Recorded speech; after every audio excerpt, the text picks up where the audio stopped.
সিঙ্গাপুরের বিপক্ষে হারার কারণে ৪৭ বছর পর এশিয়ান কাপ খেলার পথটা একটু কঠিন হয়ে পড়েছে বাংলাদেশের জন্য। তবে এখানেই হাল ছাড়তে রাজি নয় বাফুফে। এখনো ভালো সম্ভাবনা রয়েছে নতুন ইতিহাস গড়ার। সেই পালাবদলের জন্য এবার নেওয়া হচ্ছে বড় উদ্যোগ, সাথে স্কোয়াডে আসতে পারে বেশ কিছু চমক। সময়ের সাথে পাল্টাতে শুরু করেছে দেশের ফুটবল কাঠামো।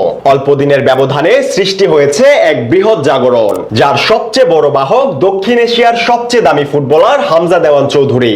ইংলিশ প্রিমিয়ার লিগ খেলা এই তারকা পরিণত হয়েছে বাংলাদেশের সবচেয়ে বড় সুপারস্টারে। তার পথ ধরে আসছে দুনিয়ার নানান প্রান্তে ছড়িয়ে ছিটিয়ে থাকা আরো বহু প্রবাসী ফুটবলার। সেখান থেকে এবার বড় সুখবর দিতে যাচ্ছে ফুটবল ফেডারেশন।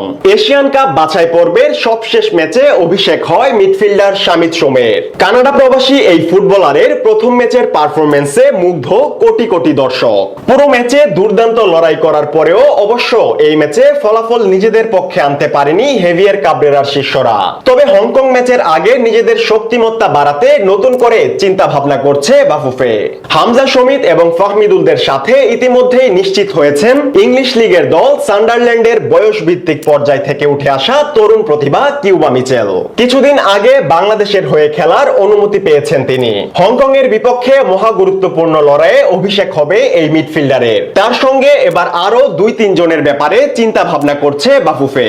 বাংলাদেশ দলের এখন সবচেয়ে বড় সমস্যা নাম্বার 9 পজিশন। সেটা পূরণেও আসতে পারে বড় চমক। চলতি মাসে ঢাকার মাঠে বসবে প্রবাসী ফুটবলারদের মিলন মেলা। প্রায় অর্ধশতক ফুটবলার আসছেন শেকড়ের টানে বঙ্গপারের জার্সি গায়ে জড়ানোর স্বপ্ন নিয়ে।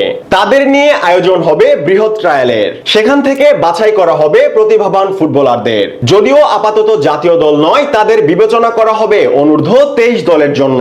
তবে প্রবাসী ফুটবলারদের নিয়ে এই প্রোগ্রামে উপস্থিত থাকবেন হেড কোচ হেভিয়ার কাবরেরা। সেখান থেকে যদি কোনো ফুটবলারকে ভালোভাবে মনে ধরে তাহলে সরাসরি জাতীয় দলে ডাকতে পারেন তিনি।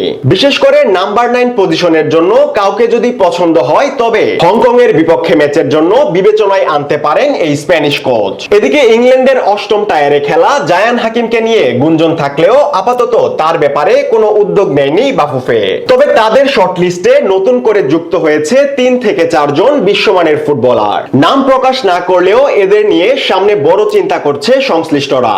এখান থেকে বোঝা যায় হংকং ম্যাচের পূর্বে বড় চমক থাকতে পারে ভক্তদের জন্য। এছাড়া এখানেই শেষ নয়, দেশের ফুটবল কাঠামো পরিবর্তনে আসছে আরো বেশ কিছু বিশ্বমানের ফুটবলার।